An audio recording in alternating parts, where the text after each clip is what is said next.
Hello and welcome to Billy Ho Sports. Midway through the stretch to Derby 151, we're going to tackle that late pick 5 at Oaklawn this weekend, home of the Arkansas Derby. Videos for that are already out. Give them a look-see. Now, Saturday, Arkansas Derby, 100 points to the winner. Florida Derby, 100 points to the winner. Go to both those preview videos in the comment section, pick the winner of the race, and be eligible to win a free Derby glass. The first one is on the way to Jerome out in Henderson, Kentucky. Shout out, Jerome. And thank you for subscribing. Thanks for listening and spread the word, my dude. So let's get going. We're going on race number 9, and it's 9 furlongs on the dirt. 110K 3-year-old maidens start with 67 Mustang. 12-1, getting first two-turn test. He did run versus the almighty cornucopian, who's going to have a coronation that day, so to speak. And some people are for him, some people are against him. It all depends on your feelings on Baffert sometimes. But he finished 5th in that race. He was right with the young phenom until they hit the stretch, and then you just see cornucopian just drawing away just easily. So you can see the difference between the two horses. But that's why one of them's running for 100 points in the Derby, and the other one is still trying to break the maiden. So probably not going to get to that one on the card, but Doug Anderson's got a pretty decent horse there. Comeback Kid, probably no coming back for this one. I like to look at speed ratings, and if this is your pace and your average or your pars for the course, then you need somewhere in the mid 80s, and he's not there yet. That was just the maiden debut for 52K. So moving up, doubling up on that, no thanks. Here's your one. Zero Sugar is 2-1. Same race with Cornucopian, was no match, but he was the one that closed. He ran on for second place in that race. He gives it another go to get that maiden win here, and should be your favorite or close to it. Probably top 2 choices, because Oy Giveld is the next one up, number 4. That's 9-5, is the morning line favorite, third in the same race. So I'm going to show the replay on that one. He was far back after the break, slowly improving his position. He drove home down the stretch pretty hard, and then was able to get there. Now he came back after that and ran again and got second place in 110K maiden.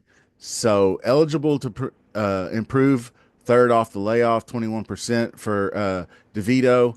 And he does have the hot fire Jose aboard.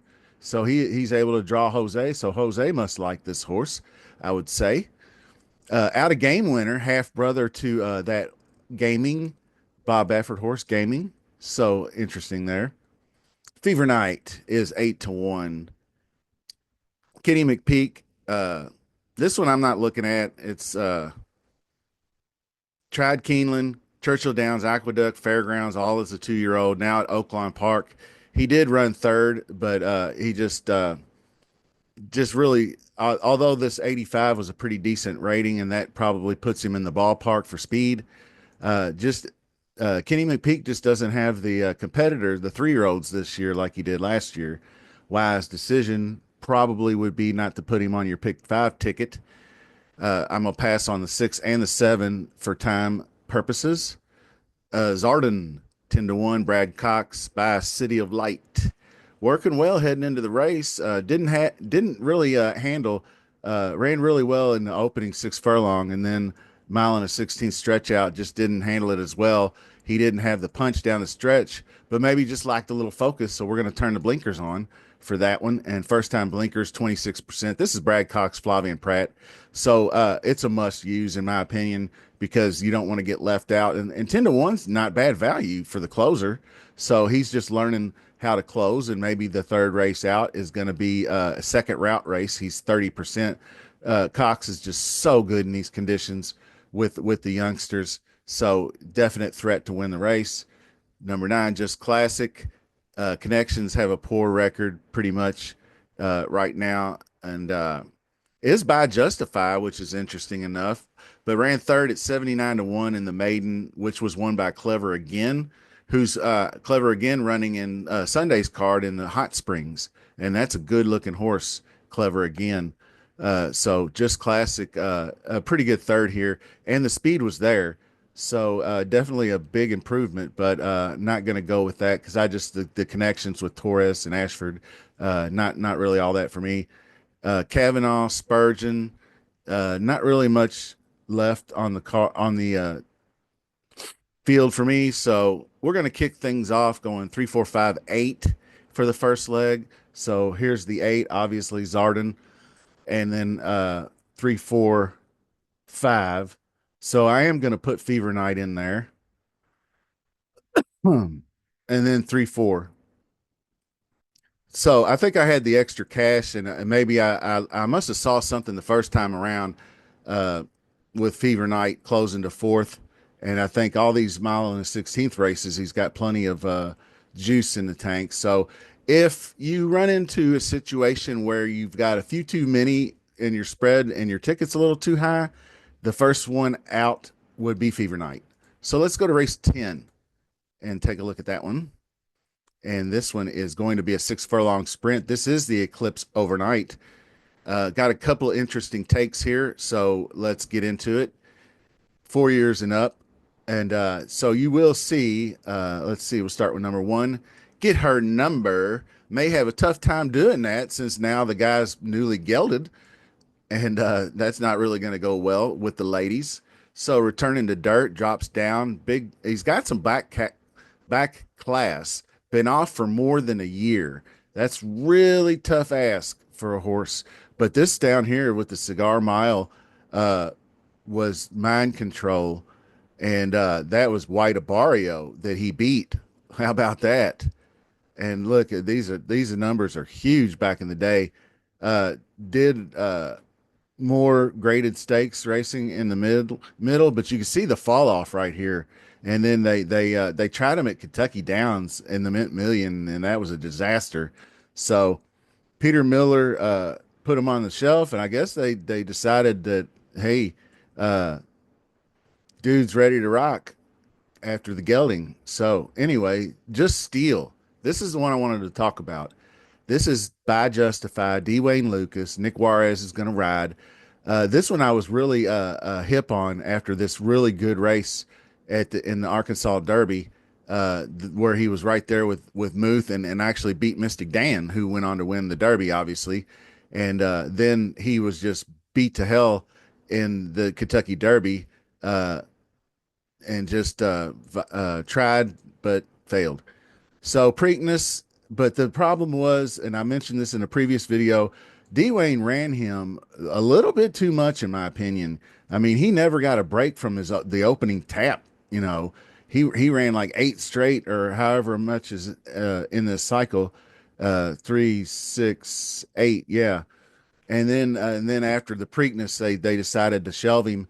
Well, he came back in February for the 4-year-old debut, and had it going pretty good at 6. He shows good early speed, and in my head he's a presser, but he can get out there pretty early. So a change up, and he's always been up closer to the pace. But I like the positioning here. I think he can. I think he can take a 6 furlong race. I don't think it's added distance that he wants, although he does have distance in the pedigree with the especially on the dam side. So we'll have to see what happens. But the news I wanted to report was he is cross entered in another race. So I believe it's the Oaklawn Mile, and that's a race that I don't think he can win. This is a race I think he can win. So hopefully he goes here. But we'll have to keep an eye on the tote board there and the early scratches coming in. So you see he's second in prime power, 12-1 morning line. Great value there. And he will be a big time play for me if he stays in this race. So Kevin Durante, 7-2. I went ahead and went back and looked at this race again, off a bit slow, but quickly caught up. and beat Glengarry was a kind of a hip sprinter there for a minute, but Glengarry, I looked up, and his recent successes have been seconditis, like his three straight races, all second place finishes. So, not really sure what to think of that. It was a good effort. I didn't think it was spectacular in any way, but the pace was just his last two races here. The pace is really off. 22:46. He's not getting that for a 6 furlong sprint in high level competition. It's got to be more 21:45 in my opinion. So Durant, I think I'm going to fade that one. And then Osborne, 8 to 1's worth a look just with Pratt alone. And then Ron Marquette, dead heat second with the favorite Mendelssohn two back in the Byerly Turk right here overnight.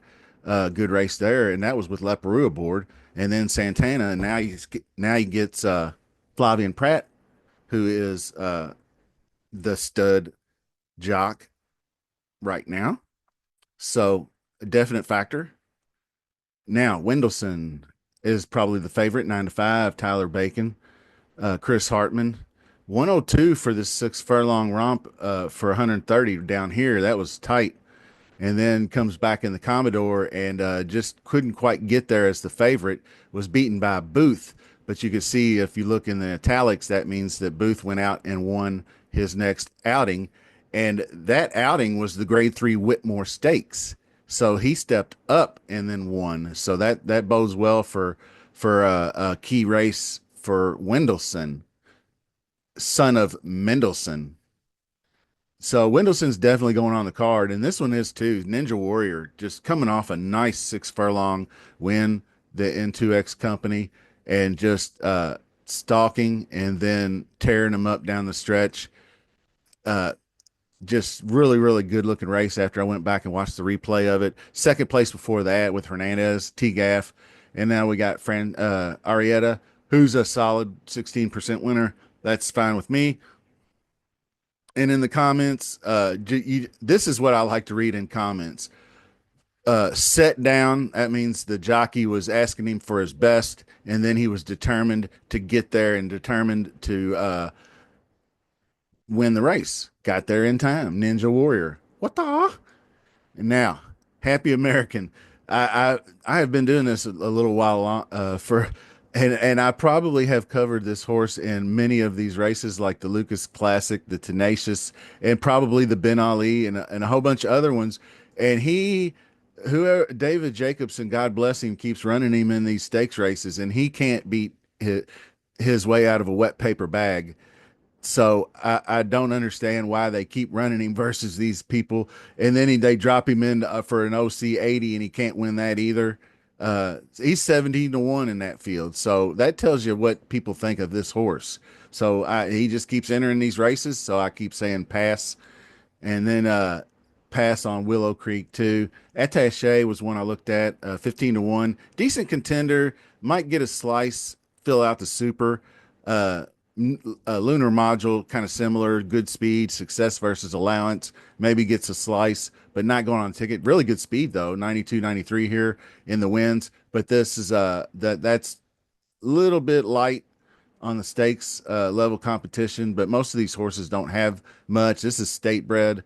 But when you go back up here and you got Ninja Warrior, this just the speed looks too good and the connections.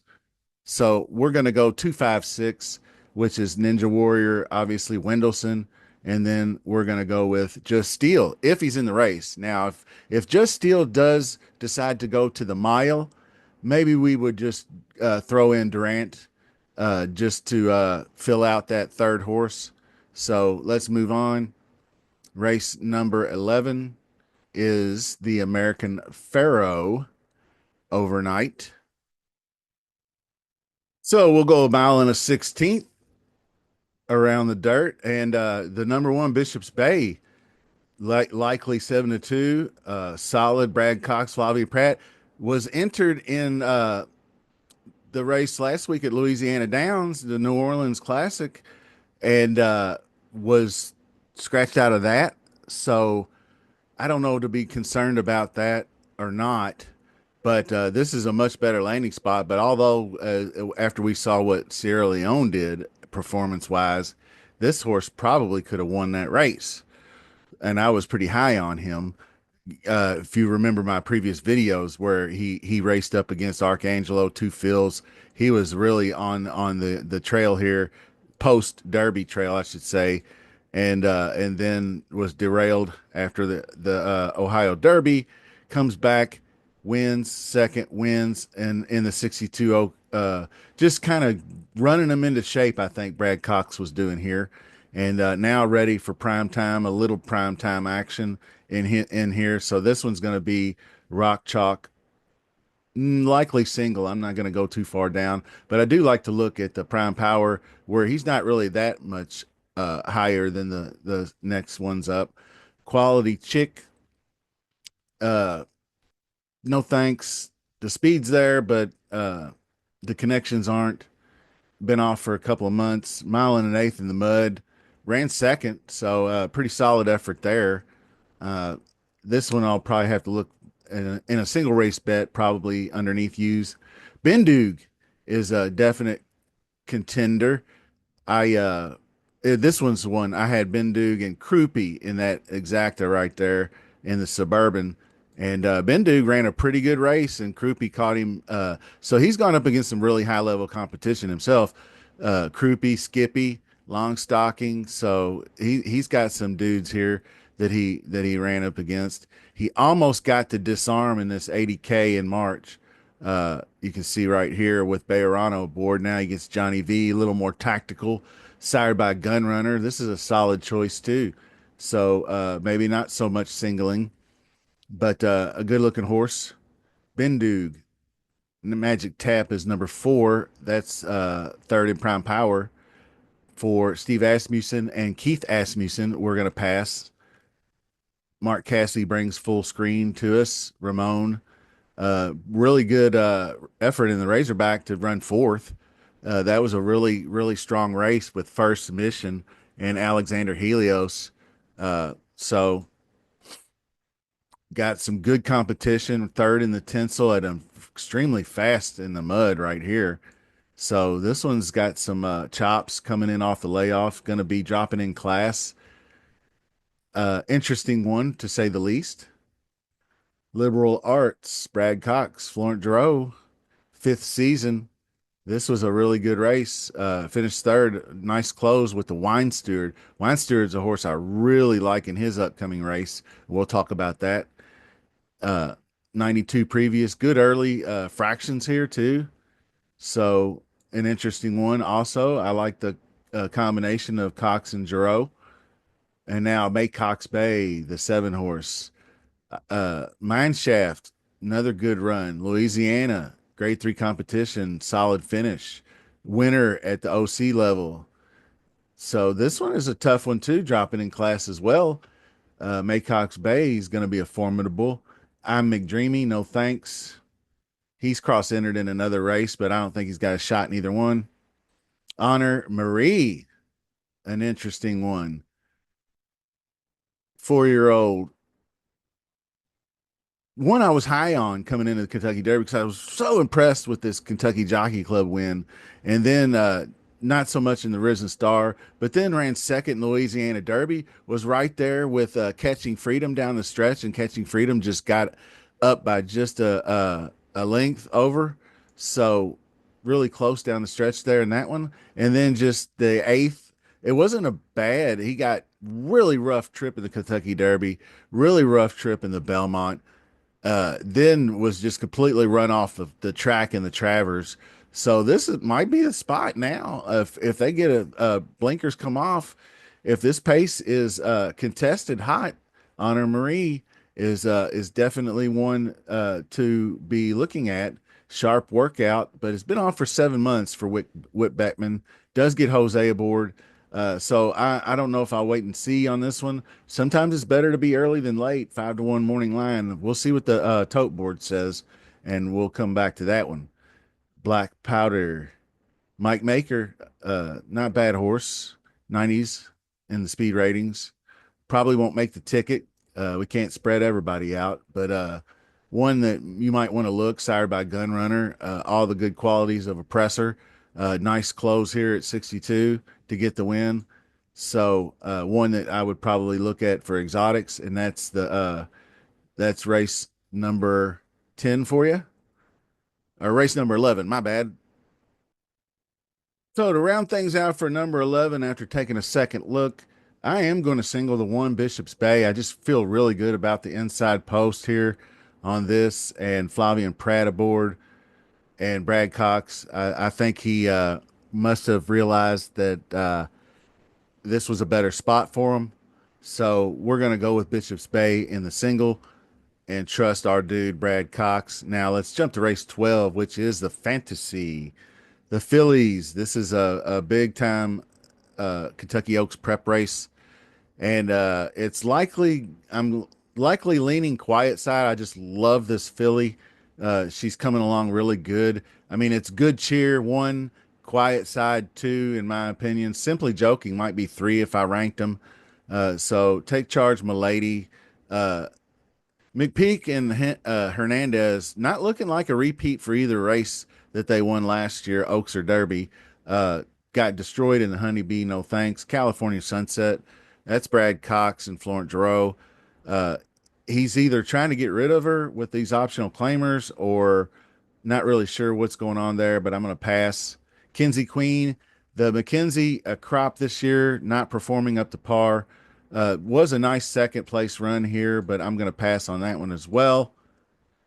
Princess M2, another likely pass for me.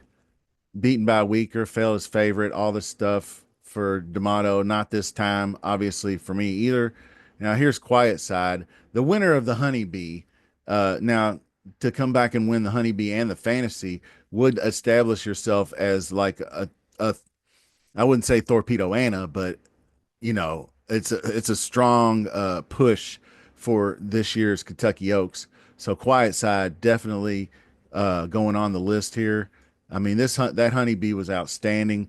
It probably should have won the Martha Washington, but ran into traffic and then had to rebid and was just not there. So Goldenrod second. I mean, grade one spin away. Look at the performances. Never a bad race. So like that one there. And then we got the fourth place finisher in the Honeybee Necessity for Norm Cassie. Maybe one I would look to use underneath, but I don't think I'm going to pick to win. Now this is where I would have to decide between a single with Quiet Side or using the duo of Simply Joking along with it. And right away I could tell you Jamie Torres not my favorite jockey, so that's a point against. Moving up in class, the Silver Bullet Day was a all right field. Bless the Broken, uh, and then Drexel Hill, I think, who won next out. So simply joking, wire job at Fairgrounds, rare occurrence, going a mile 70 in the slop. So I'm going to pass. I think we're going to go with the old single with Quiet Side, the 5 horse. So far, Baytown Butterfly, no thanks. Princess Aaliyah. Dwayne, now mark your calendars here because Dwayne sends fillies out with whopping odds and sometimes they win. So this one just finally broke the maiden as Dwayne does, runs them into shape. So she got it done here. So keep an eye on this one, at least for an underneath use, or if the odds inflate to like 20 to 1 or something, to put $2 on it or put two across the board just for kicks and giggles. And then you got Running and Gunning, who's kind of an interesting horse. I just as soon as I saw it, it's by Gun Runner. Oh, yep, it's by Gun Runner. So Flavian Pratt, I guess, would be the interesting part of that. Asmussen, just the top trainer.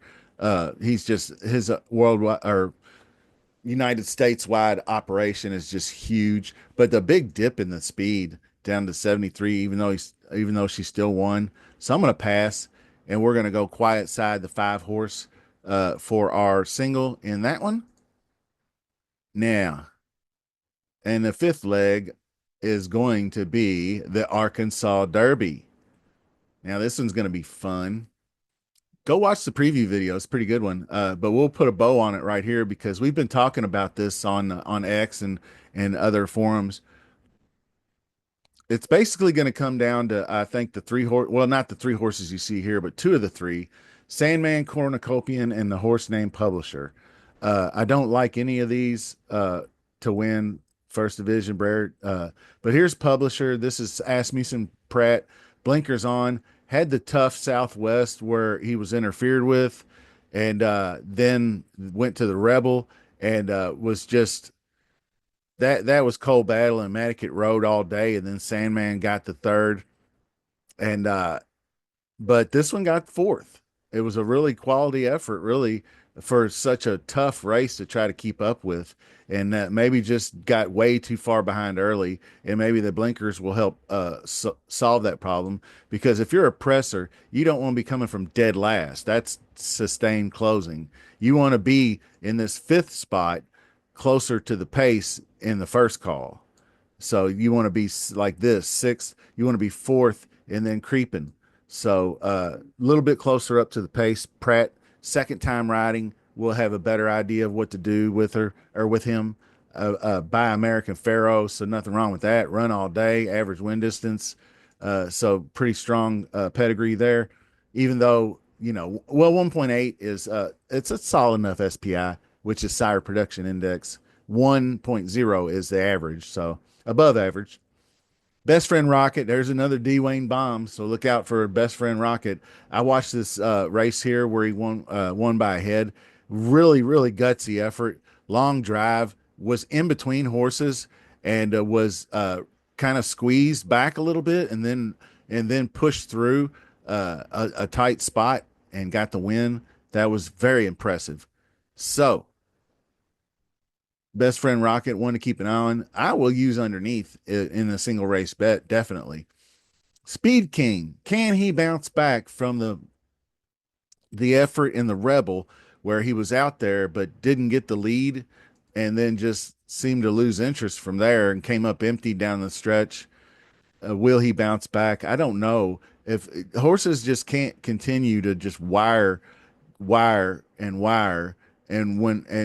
and continue to go move up in class. So I'm not really sure where he goes from here. This is one I'm just going to watch and see. Second in prime power, so could be an interesting one. But here's the horse that I will probably pick to win this race. By tap it, the Sandman. Jose Ortiz gets the mount. Like I said, I'm not a fan of Torres. But Jose Ortiz, I am a fan of. Mark Cassidy's got the right guy in the saddle. So he is ready to rock. Was the favorite in the Rebel and just didn't get there. The pace was just so contested for the closer, and then he just didn't get in gear. And it was just the similar situation where he got off such a poor start in the Southwest and then closed. But he did pass Tistastic, who won the Louisiana Derby. So good looking out for Sandman. So potential single cold battle, and that's Lonnie Briley, and they keep doubting him. 7-2 though. I'll be interested to see what this horse goes off at if he don't inflate to 5 or 6 to 1, which would be a very good value play to me because I feel like this horse is probably a 5-2 more than anything else. And then I would make Cornucopian maybe 2-1. But Cornucopian is 7-5, your favorite. So we all know, and you've probably seen it if you watch race replays or if you watch my videos. We've shown you this Cornucopian just blast off out of the gate and then runs away. But it's a tall order. I mean, there's been a few horses. I remember somebody mentioned Taba a couple of years ago did it. It's one of maiden sprint and then stepped immediately to grade one route distance and won again. So into mischief, the talent is there, and it won't surprise me if he blows them off the map. But I'm not going to pick him to. I will include. So what I'll probably do with this race is include Cornucopian. I'll probably include Cold Battle too, because I feel like a real moron not having a piece of Cold Battle if he just keeps beating everybody, because the horse don't quit. He just does what's necessary, and wins the race. I mean, Smarty Jones, he wires them, but he normally presses. So it's like the horse is so versatile. I mean, it's a very special horse. So we'll see 8 and 9 on the ticket probably. 6, 8, 9 is where I'm probably going to go from there because I don't or three. Yeah, that I was going to include the three publisher. So it would be a 3, 6, 8, 9 for the final leg of the pick five. So let's wrap things up, put a bow on it. To recap the pick five, we went leg one. I'm going to remove the five out of that one and make a cheaper ticket. So it's going to be 3, 4, 8. Then leg two is going to be 2, 5, 6. Then we're singling the one Bishop's Bay, then singling the five quiet side in legs 3 and 4. Then we're going to spread four deep for an $18 ticket. We're going to go 3, 6, 8, 9 on the race we just covered, the big one, Arkansas Derby. So that is going to be your $18 pick five ticket. Hope you enjoyed the show. Keep commenting. I'm going to keep giving away Derby glasses until we give them all away. Like I said, I've got about 20 of them. So keep putting those comments in there, and we're going to keep doing some drawings. We'll give a few away a week, and then Derby week maybe we'll have some bigger giveaways and stuff like that. So I appreciate you watching. Hit that like button. Make sure you're subscribed and set the notification bell so you don't miss out on anything. So that'll do it for Billy. Until next time, we'll see you.